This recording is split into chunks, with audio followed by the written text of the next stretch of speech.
Doping is one of the most prevalent issues in athletics, and it's getting worse. Doping has always been a problem in athletics, especially in the 70s and 80s where there wasn't a huge amount of testing regulation, allowing athletes to run free with their steroid use. More recently, 270 Kenyans have been suspended between 2015 and 2023 for doping violations. Many of these athletes are high-profile winners of major competitions. Some examples include the Olympic 1500 meter champion Asbel Kiprop and the New York Marathon winner Wilson Kipsang. However, many people new to athletics may not understand what drugs these people are taking and how people are able to bypass the regulations. I think there's kind of a perception from people who don't watch sports that doping is pretty rare and that most major competitions are drug-free thanks to good testing. And I want to make this video because oh boy is that wrong. If you want the state of steroids and testing summed up in a quote, then look no further than former UFC fighter Nate Diaz. Everybody's on steroids. So how are these athletes able to bypass testing regulations? Well, it comes down to two things: poor testing infrastructure and smart science used to bypass the drug tests put on these athletes. There seems to be an assumption that major governing bodies such as WADA, the World Anti-Doping Agency, are very strict and have lots of resources to catch the athletes, which unfortunately is just not true. More Plates, More Dates has a more detailed breakdown of this, but things like the guidelines on the testosterone proportions that athletes are allowed is very relaxed. For instance, the average proportion of testosterone to epitestosterone in athletic people is about 1.15 to 1, but WADA allows up to 4 to 1 proportions for the athlete. This allows athletes to take a significant amount of testosterone without being flagged by doping tests, and this testosterone would boost their strength, speed and recovery, but also give them a myriad of health issues, which is why it's banned. Furthermore, WADA requires that athletes submit their whereabouts of each hour of the day in advance so that they can be randomly tested throughout the season. I have like 1 hour slot where you have to put down your time where you are every day, no matter where you are in the world. But athletes are only penalised if they give the wrong whereabouts 3 times in an 18-month period, which allows many people to take drugs, lie about their whereabouts, and then let the drug filter out their system before they're randomly tested. They can essentially game the system without even getting any punishment. They can blame their absence on poor logistics or just a simple mistake, and they'll be completely fine as long as they don't do it too much. Two other things that athletes do to bypass testing are techniques such as microdosing and taking drug masking agents, so the tests fail to detect the banned substances. For example, EPO is a very common banned drug taken by endurance athletes, which increases red blood cell production, giving your body more oxygen to use for exercise. EPO can increase endurance performance by up to 7%, which may not sound like a huge amount, but at the highest level, 7% could be the difference between placing 10th in an Olympic final and breaking a world record. EPO has side effects of causing strokes, heart attacks, and yet is still very prevalent in athletics. And one of the main reasons for its popularity is because EPO flushes out of your system within 3 days, which is not a lot of time for the drug to be detected in someone's urine during a urine test. To make this time frame even shorter, a lot of people also microdose EPO, which means it can be out of your system in a matter of hours. A microdose could be 1/10,000th of a milliliter, yet when taken over a longer period of time, this can still have significant boosts on your performance. Another way that athletes bypass testing are using drugs which hide the presence of certain PEDs, performance enhancing drugs.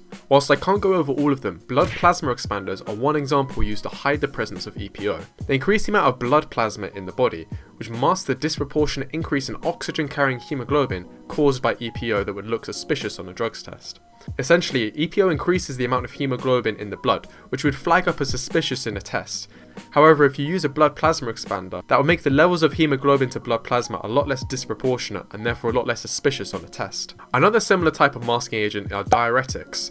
Diuretics are commonly used as they help the athlete flush most of the fluids out of their system, allowing them to get the PEDs out of their body before they can be tested and detected. Whilst these are banned as well, it shows how difficult it is for testers to find drugs if some of them are only in your body for a couple of days. And then with the use of things like diuretics, microdosing, and masking agents, it becomes even harder to detect the drugs. On top of this, many of the banned substances can be taken for medical reasons. EPO was initially made for kidney issues, and diuretics are commonly used in medicine. This is why you'll find that when a lot of athletes are caught using performance-enhancing drugs, they often cite medical reasons saying that a doctor has prescribed these drugs for them. This can be seen with athletes who claim to have asthma, and then allow them to take the performance-enhancing drugs that would normally be used to treat asthma.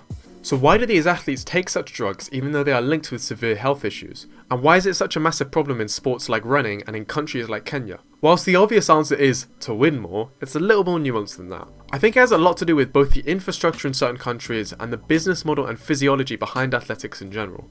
One of the things that distinguishes athletics from things like ball sports and combat sports is that there is an objective way of measuring who the best athlete is.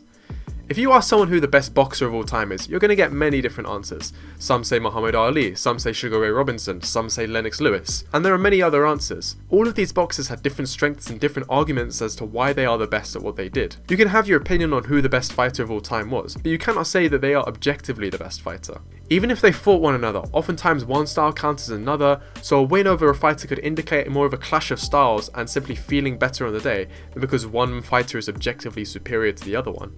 With running, you simply need to look at people's times and see which one is faster. Let's say you wanted to find out who a faster 5k runner was, Galen Rupp or Mo Farah. Well, if you look at Mo Farah's 5k personal best, it's 12 minutes 53 seconds, and Rupp has a 5k personal best of 12 minutes 58 seconds. Farah's personal best is faster and his average time in races are faster, therefore Mo Farah is objectively a quicker 5k runner than Galen Rupp. There's no debate about it, it's just basic maths. The thing with sports is that most people remember the fastest or the best person in the world, and they rarely care about the person who is the second fastest. Everyone knows that Usain Bolt is the fastest man ever, but how many people know that Johan Blake is the second fastest man ever? And yeah, I know, look, somewhere out there's some nerd saying, well, actually, I knew that. Look, here's your medal, go bother someone else. You get the point, okay? Oftentimes the best people get all the glory, and no one cares about the runner-up, even if they're seconds or even milliseconds behind the winner. Because being the fastest runner is so objective, it's much harder for someone who's not the fastest runner to make a name for themselves. With boxing, you can still make an argument that you're the best boxer in the world, because measuring who the best boxer in the world isn't as objective and clear-cut as it is in athletics. This makes competition to become the best even more fierce, which further encourages athletes to take performance-enhancing drugs. Another problem is that doping in sports like athletics is particularly effective because running is a sport that is a test of fitness and athleticism rather than good technique. While there is a science to good running technique, many world-class runners have on paper poor biomechanics but can still do well because of their raw endurance. If we take a sport like football, it has many ways for a less athletic but more skillful team to beat a more athletic team. They could have better shooting accuracy, they could have more skills in beating the man one-to-one. Even if they're not faster or stronger than the opposing team, there are ways in a sport like football, a skill-based sport, for people to outmaneuver a more physically gifted team. Running and many sports in athletics are just a pure test of fitness, meaning fitness-enhancing drugs are even more important than they would be in a skill-based sport such as football. Not to say that many athletes in football don't take PEDs. Another reason that doping is so prevalent in places like Kenya is because for most of these athletes, running is how they give their family a better life. Why do you guys run? What is it that you love about it so much? I run for money. We are trying to earn a living. Yeah, Earn a living. because we realize that when you run, being the best, you get money.